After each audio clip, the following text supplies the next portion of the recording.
Hello explorers and welcome to another video. Today we're going to talk about JDK or Java 27. So let's switch over to my screen here. This one will have a release date of 2026-09-15, so the 15th of September. It's in the ramp down phase now, so we know what it's going to be about. We know all that it's going to be included in it. And I have given it the name of Finalize Performance because that is mostly what it's all about. There is a lot of different JEPs that is 7th or 9th iteration of something. So those are, of course, more interesting things, but they are not finalized. There will not be a finalized versions. They are trying out different things, but it's not the final product, the final API, and so on. So let's go on to the next page here. We have JEP 523. This is make the G1 collector the default collector for all environments. So this G1 has been tested and ran through its paces for a long while now. It's pretty great, and now it's going to be the default garbage collector in Java 27.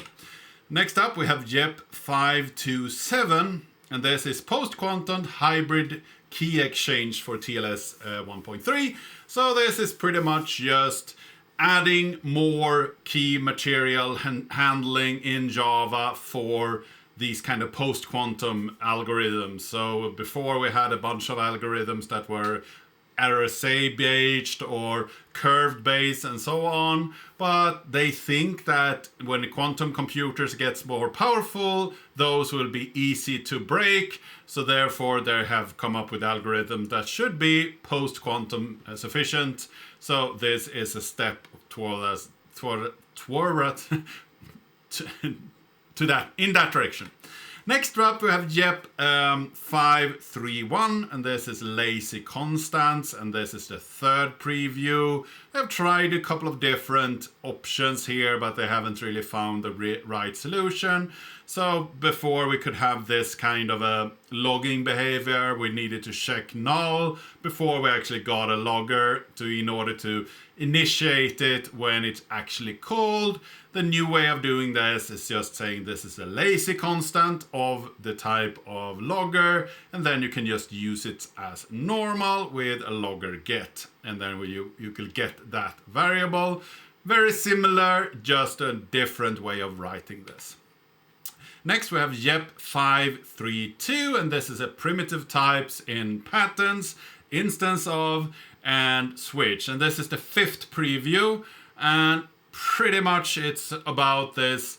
When you are switching through different types, you can say in case of this, in case of this, in case of this, and in case it's just an integer, then we will print something out. So we already have this kind of a check for classes that are implemented in different ways. So this is just adding to that kind of functionality. It works for if statements, it works for case statements, and so on.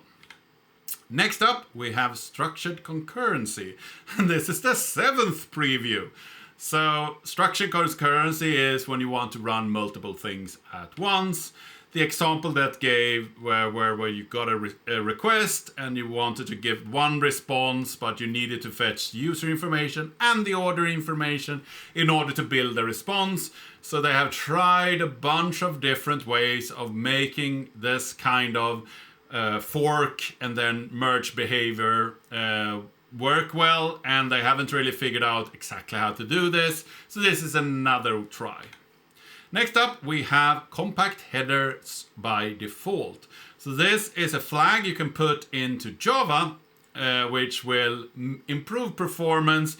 You will have a smaller footprint when it comes to memory allocations, and you also will have a performance boost because it will be quicker handling, and you don't get these garbage collectors all the time with these object headers. So before you needed to say XX colon plus use compact headers, object headers, but now in Java 25 it will be default. Next up we have JEP 536, and this is the JFR, or the JDK Flight Recorder, in-process data redaction. So before we sent a bunch of data over, but it could contain like credit card information, user information, personal identified information, and so on. And when you send that to a recorder, you want to have some way of redacting some of this data. So this is an addition for that. Next up we have Vector API, and now we are up to the 12th incubator. I really want this to land soon. So this is a way of handling memory for, let's say, machine learning and similar. So it's reading and writing pure memory. So raw memory, reading from different addresses and so on. So they are trying to make an API for this, but this is really hard.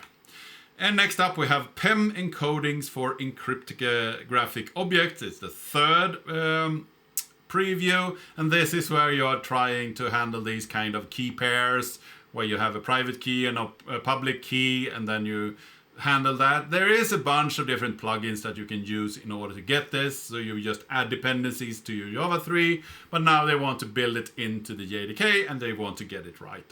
And that was the last part. So the big thing here is the Java garbage collector, of course, and also this compact header. So I will try this version out and see if we get a boost when it comes to performance.